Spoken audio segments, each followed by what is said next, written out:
un général dans les couloirs du palais de justice. Mis en examen pour homicide involontaire et blessures involontaires, Bertrand Gosserès était le commandant du groupement d'hélicoptères de la sécurité civile lors du crash de l'EC-145 de Pau en juin 2006. Aujourd'hui, il venait contester sa mise en examen devant la chambre de l'instruction. Plus de 10 ans après les faits, le général Gosserès affirme ne pas être responsable de ce drame qui a fait 3 morts et un blessé grave.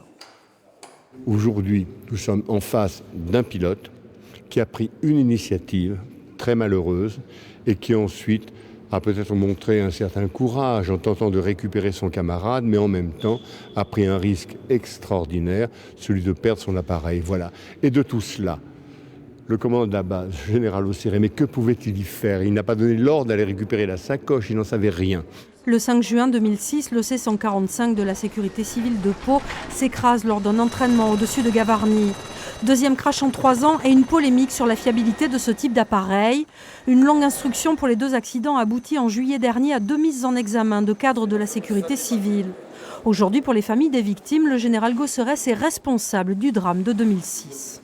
Ce qu'on lui reproche, c'est de ne pas avoir pris des mesures concrètes à partir de 2004, alors qu'il est parfaitement informé de la dangerosité de l'appareil E-145 et qu'il ne fait rien de concret.